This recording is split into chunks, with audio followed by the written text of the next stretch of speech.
I was born with congenital heart defect of tetralogy of Fallot. We waited until I was 7 years old for my first surgery, and I was fine after that. I was self-regulating, so I was allowed to grow up like everybody else. Around my early 40s, I started to get these weird rhythms with my heart, had various procedures and devices, pacemaker defibrillator with that. And then recently, all of a sudden, what I thought was just getting older was not. I was getting a little slower and walking a little slower and huffing and puffing, and it turns out that my fully corrected valve was leaking. With Elinor being in heart failure from significant valve regurgitation, we have a lot of advanced options and therapeutics to help her. We all got together, decided on what we felt would be the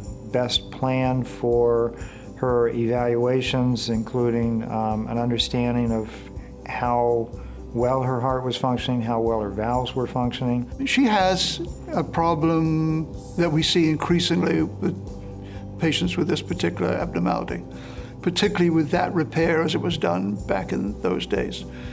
Many of them develop a substantial leak of the valve that goes to the lung. She had to have a valve replaced by surgery. During the surgical intervention,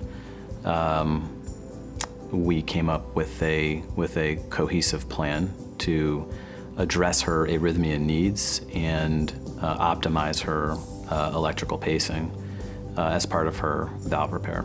Elinor's electrical system was completely messed up. And during the surgery, we asked Dr. Perriman to design ablation and do these ablation lesions while inside her heart. And basically what it does is it creates a maze within the collecting chambers, so the signal can only travel down that particular track. We reorganized all this system so it can beat in a nice way and organized way. There was no reason to travel far away when I had phenomenal option of Memorial Hospital with their team right here in South Florida, close to where I lived. It's what you look for as an adult congenital patient. It's rare. When you find this, you're very lucky.